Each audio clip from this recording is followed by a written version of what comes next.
Pronto, já estou gravando aqui.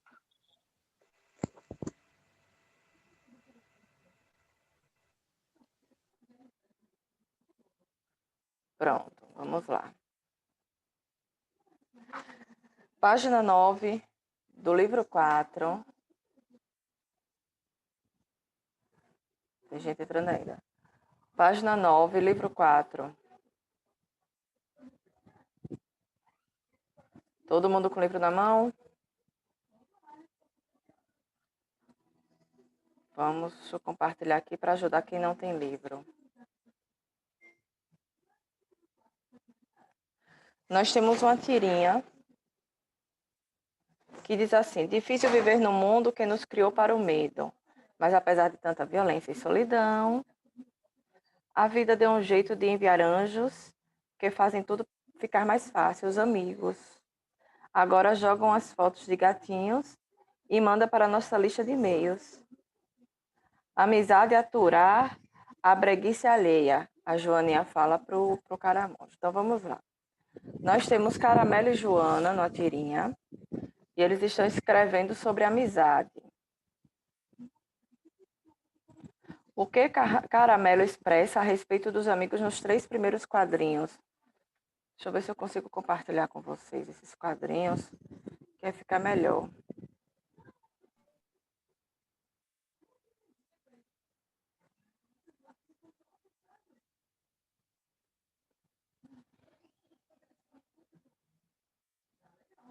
A maioria não tem um livro, né?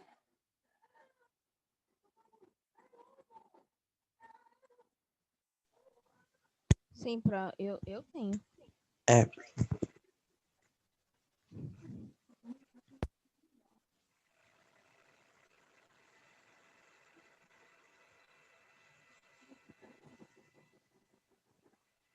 Deixa eu entrar aqui na aula com o celular, porque eu não consigo compartilhar pelo computador, não, que ele trava.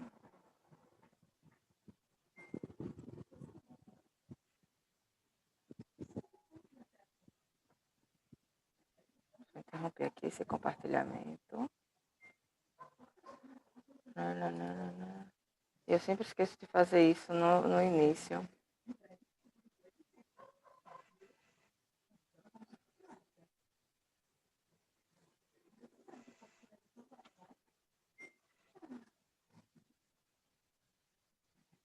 Para qual a finalidade das interpretações de texto?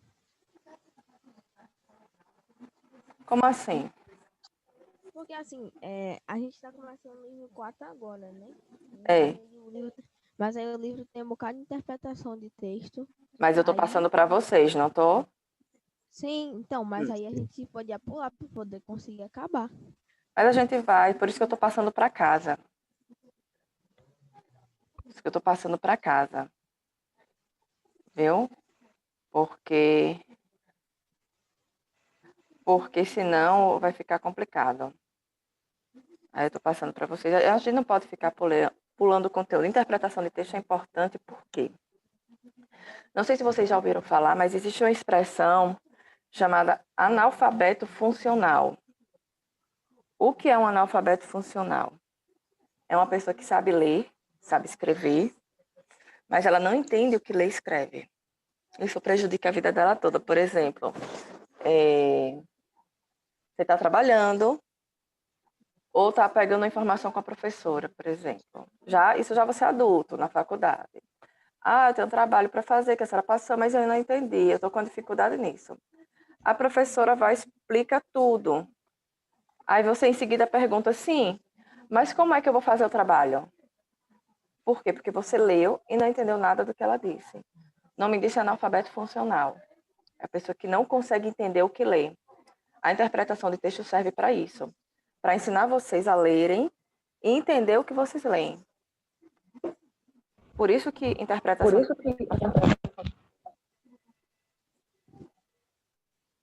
Entendi.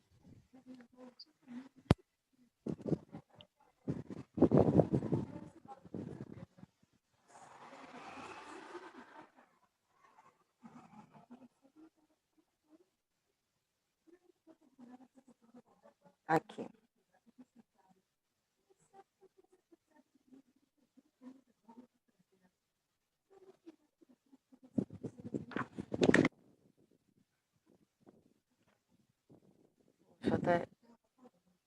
botar aqui embaixo, porque aí não atrapalha na gravação.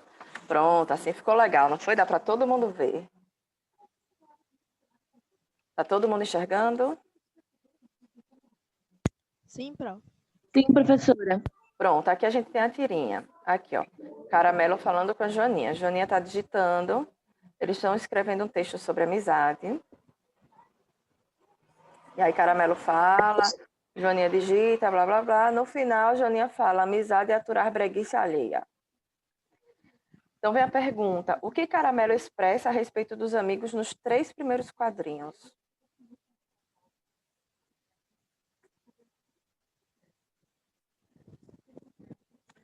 Para Caramelo, qual a importância da amizade? O que são os amigos? O que é que ele fala aqui? O que é que vocês entendem da fala dele aqui nos 3 primeiros quadrinhos? Caramelo é o caracol, né? Exatamente, porque a Joaninha só fala no último quadrinho. Até então ela só ouve. Que página, professora, atividade? Página 9, livro 4. Calma aí que eu vou entrar aqui no site rapidinho. Que eu não tenho modo.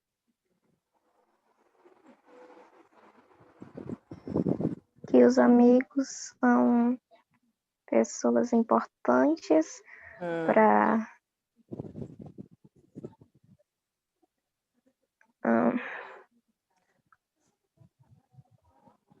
Olha aqui, principalmente no terceiro. No terceiro quadrinho, ó. Os amigos são os importantes amigos são por quê? importantes para que as coisas fiquem mais fáceis. Exatamente, perfeito. Se torne mais legal. Isso, exatamente. Considerando agora o contexto do último quadrinho, o que leva a Joana a dizer a amizade é aturar a breguice alheia? O que é que vocês acham? Por que a Joana fala isso? Porque é verdade, né, Pro? É verdade. Mas dentro desse contexto aqui, da conversa dela com Caramelo, por que ela fala isso?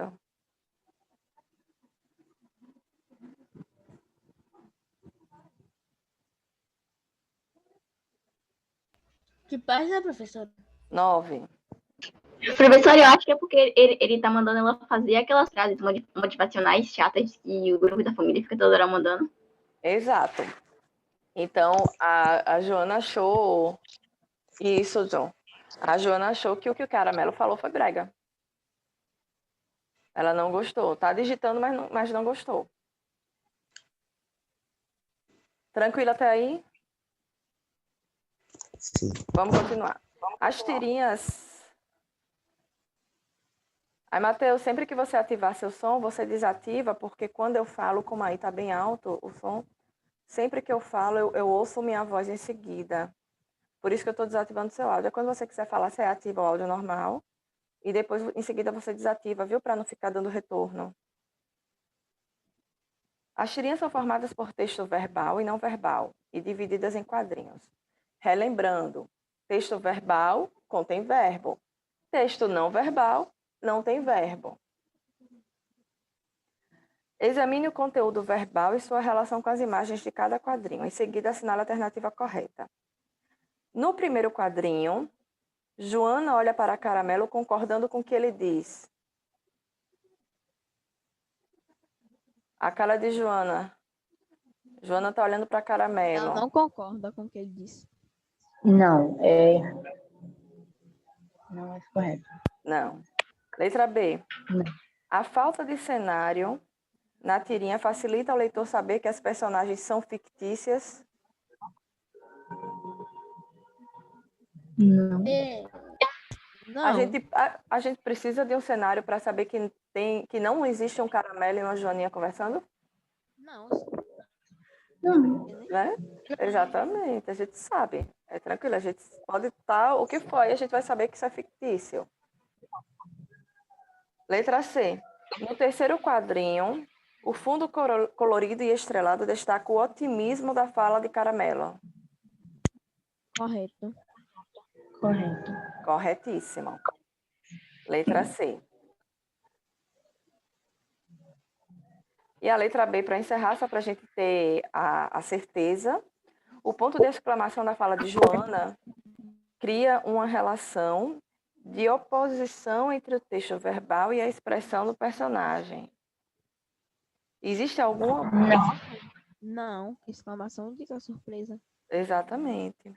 E a gente vê que a cara dela tá totalmente de acordo, assim, de impaciente, né? Ai, quanta preguiça. Então, a resposta do segundo, a letra C. Terceiro, deixa eu ver se vai precisar mais da tirinha aqui. Não, já posso parar de compartilhar, porque aí minha bateria do celular tá indo embora.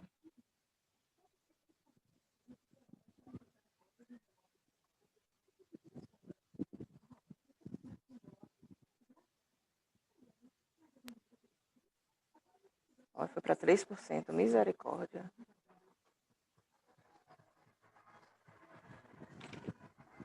Foi. Ó, eu também jogo bem 10. É minha filha, eu não. A única coisa que tem aqui desse celular que eu jogo é um. Como é o nome desse jogo, meu Deus? É um joguinho aqui de numeração, um joguinho de lógica. Poxa, minha tela travou, faz isso não.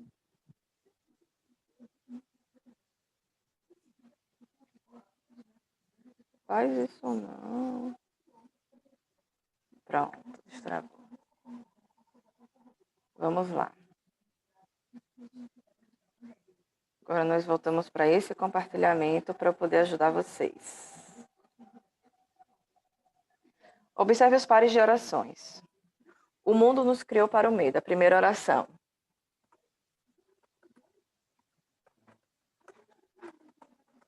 A pergunta é a seguinte: qual é a ação praticada em cada oração?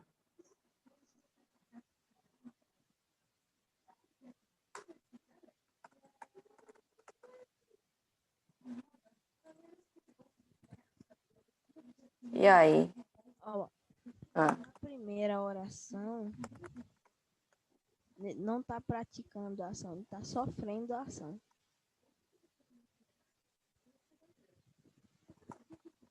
mas se nós formos falar sobre de que ação se está se referindo aqui? O medo, A criação do mundo. Criação para do o quê? mundo, Para o quê? para o medo. Criação para o medo. Exatamente. Então, tanto na oração 1, ó, o mundo nos criou para o medo. Então, a ação de criar aqui foi para o medo. Nós fomos criados pelo mundo para o medo. Mesma coisa, a ação de criar para o medo. Então, tanto na primeira oração quanto na segunda oração, nós teríamos essa resposta aqui. Criar para o medo.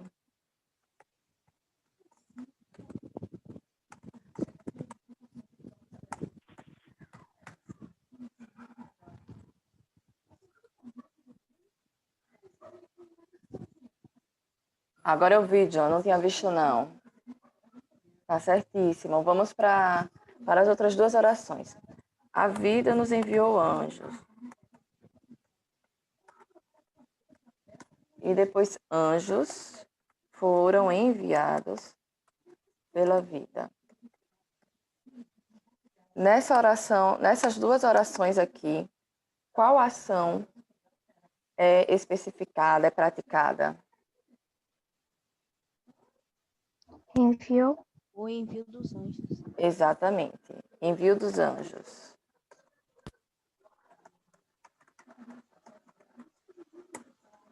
Agora tem outra pergunta para cada questão. Quem é que pratica a ação tanto nas duas primeiras orações quanto nas duas últimas?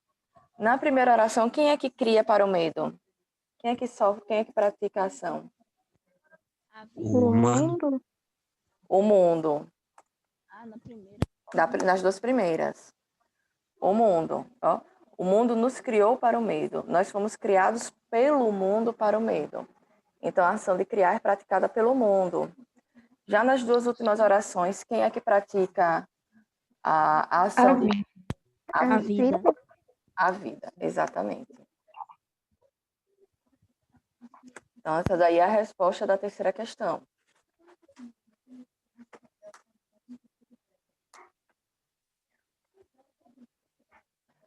Agora vocês percebem que o capítulo sempre prepara vocês para entender que mesmo numa disposição diferente, como aqui, ó, o mundo nos criou para o medo, nós fomos criados pelo mundo para o medo.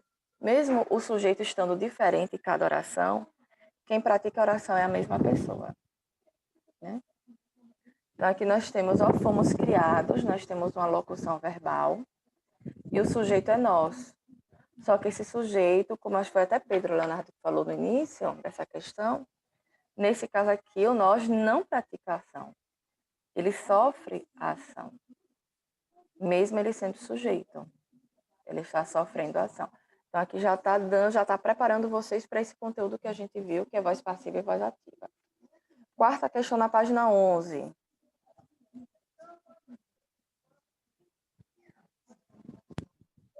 Tô indo, peraí.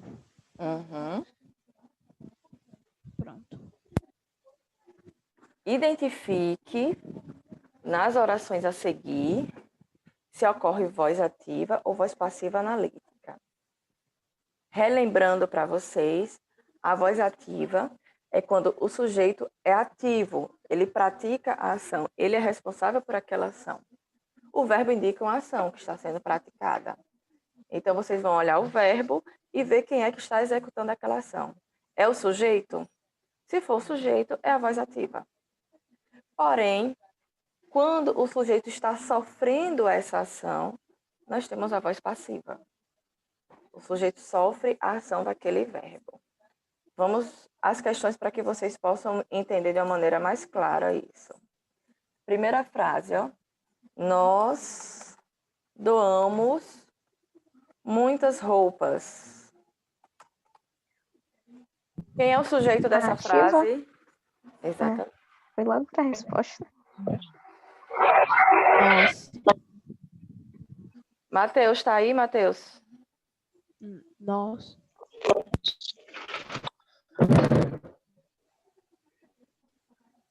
Tô. Pronto, ó. Nessa frase aqui, Mateus, qual é o sujeito? Nós doamos muitas roupas.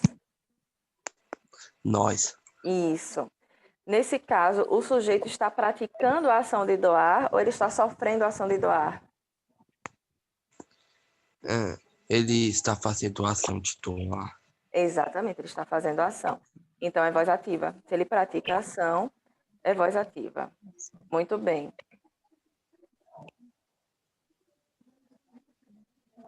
Está travando para mais alguém? A voz...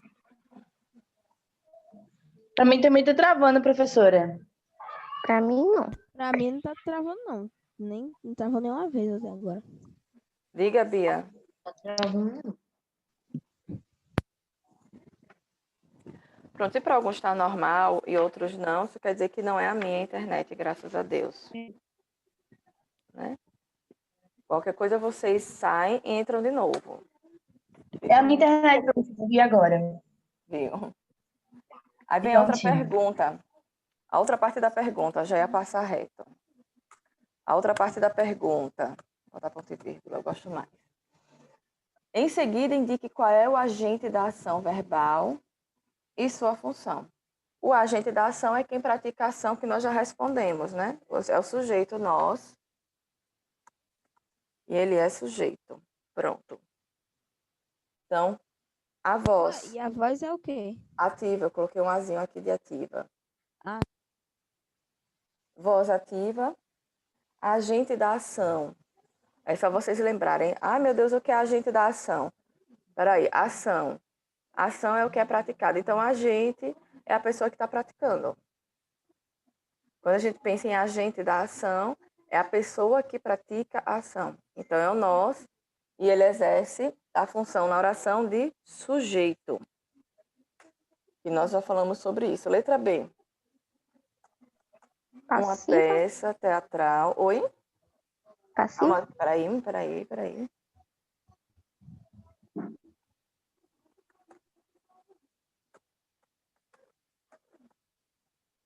Uma peça teatral foi apresentada pelos alunos. Então, nós temos aí, deixa eu descer isso aqui, vai ficar melhor. Uma peça teatral foi apresentada pelos alunos. Alguém já respondeu que é passiva. Por que que é passiva?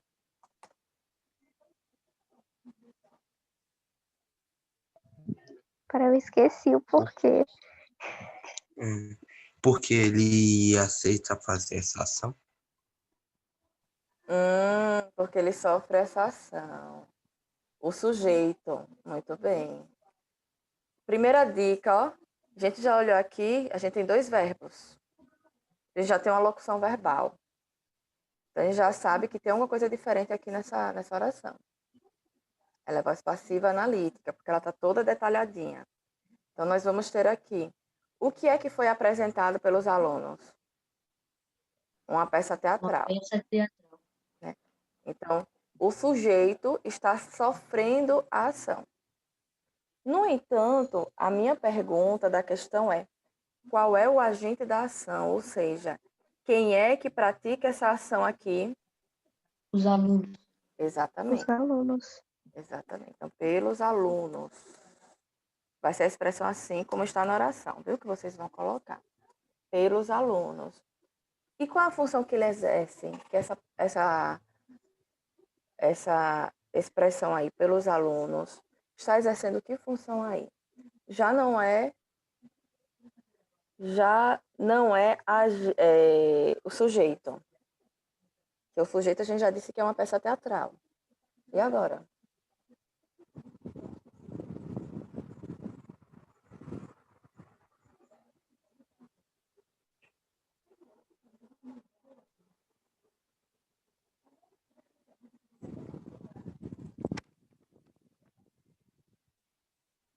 Nesse caso aqui. Pelos alunos foi apresentado.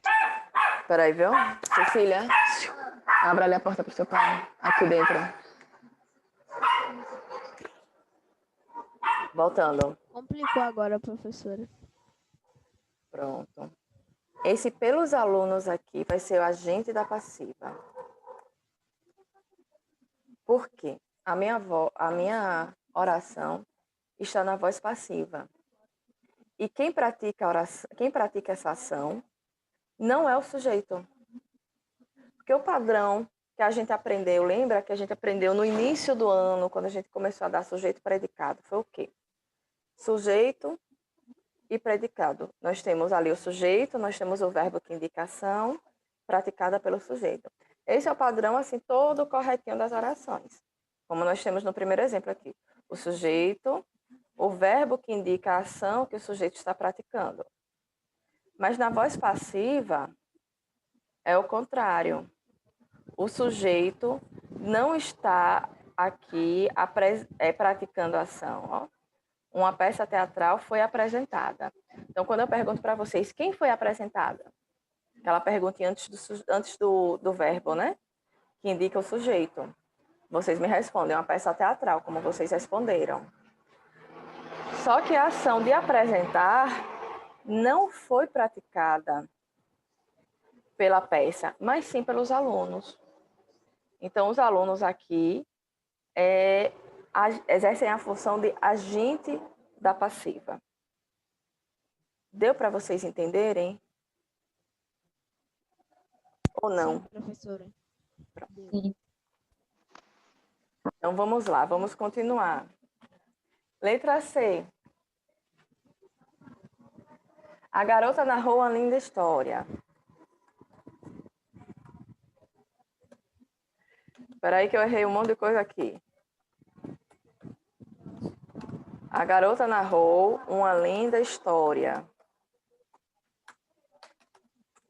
Voz ativa, voz passiva? Voz ativa. Muito bem, voz ativa. Qual é o agente da ação? A garota. A garota. E exerce função de quê? Sujeito. Sujeito, exatamente. Muito bem. Ele visitou o amigo. Passiva.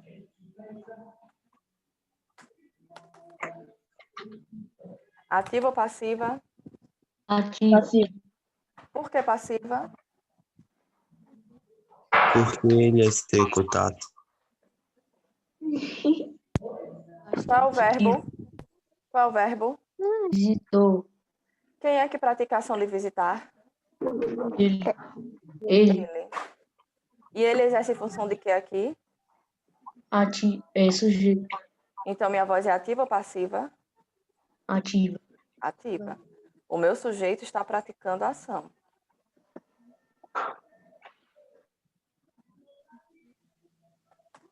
Ativa. Pergunta, agente da ação, ele, e exerce a função de sujeito. E a última, o segredo foi revelado por nós. Passiva? Passiva. Exatamente. Voz passiva. Quem é o agente da ação? O segredo. Olhe a pergunta. Ó. Existe o agente da ação, que é quem pratica a oração. Por nós? Exatamente, por nós. Quando eu falar agente da ação, é como se eu estivesse perguntando quem é que está praticando a ação. Mesmo o por nós estando praticando a ação aqui, qual é a função que ele está exercendo nessa oração? Ele está exercendo a função de sujeito? Não. Muito bem, John. John já acertou. Não. Não, ele está exercendo função de quê? Agente da passiva. Muito bem. Só um momento aqui, gente. Espera aí. Ah, já desistiram. Agente da passiva. Muito bem. Essa aqui são as respostas da quarta questão.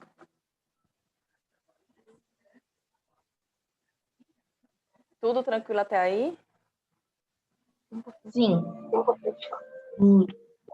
Espera aí. Carrega, se você consegue pegar. Carrega só na colher, você não vai conseguir puxar, não. Só se você pegar a cadeirinha.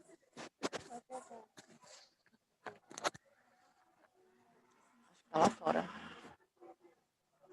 Pronto, vamos continuar. A gente tem... Não, tem 10 minutos. Vamos continuar, dá tempo. Qualquer coisa a gente recomeça.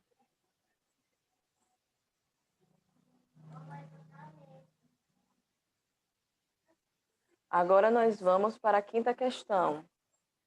Identifique nas orações a seguir se ocorre a voz ativa, passiva analítica ou passiva sintética. Olha como já mudou um pouquinho. Agora a gente já vai incluir aqui a passiva sintética. A passiva sintética é aquela que é mais compacta. Ela tem o pronome apassivador. Oi. Posso já responder o D?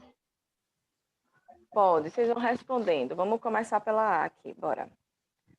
Quem foi que falou? Que eu estou ouvindo só a voz aqui, como está aqui embaixo, eu não estou vendo. Quem foi que falou comigo que queria responder a D? Rebeca. Pronto, Rebeca. Vamos lá. Os ingressos foram vendidos pelos funcionários. Pelo funcionário. Que voz é essa que está a minha oração? Voz ativa, voz passiva analítica ou voz passiva sintética?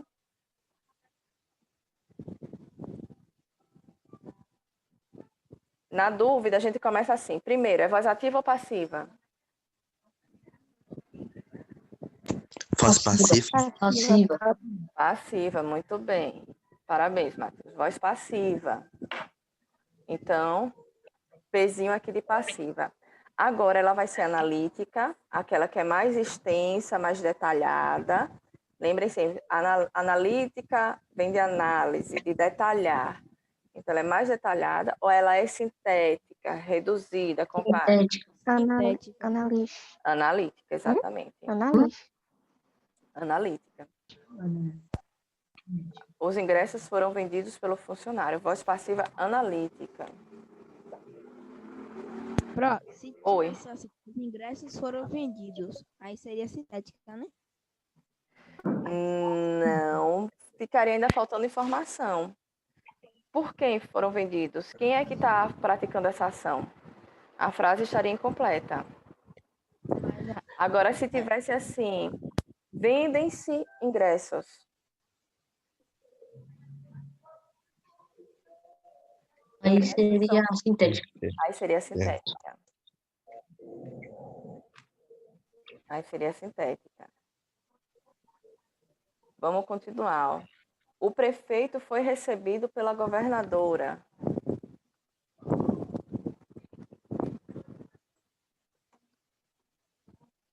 E agora, ativa ou passiva?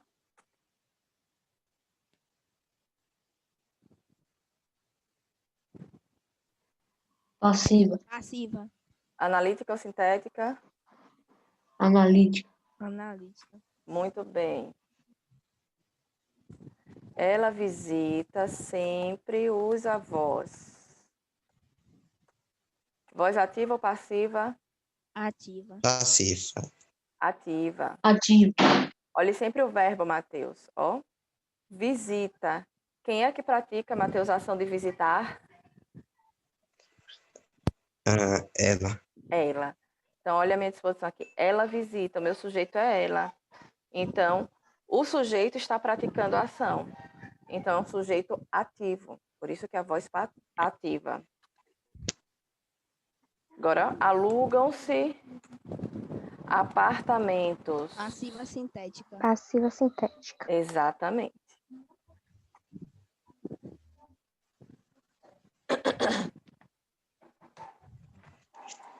Carros usados são vendidos. Passiva. Sintética? Peraí. Sintética ou analítica? Sintética.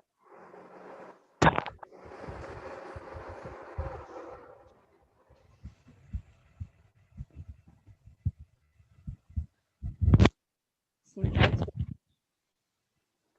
Analítica.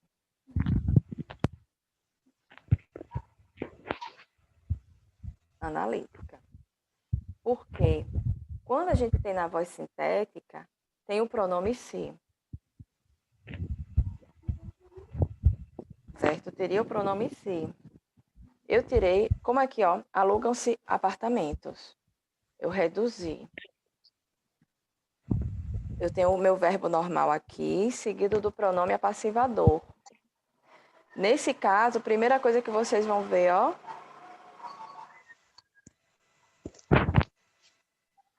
é locução verbal. Apagou o nome da mente. Eu tenho dois verbos, ó, são vendidos. Eu tenho uma locução verbal aqui. Carros usados são vendidos. Então, eu destrinchei a minha passiva sintética. Se eu colocasse aqui, vendem-se carros. Ó.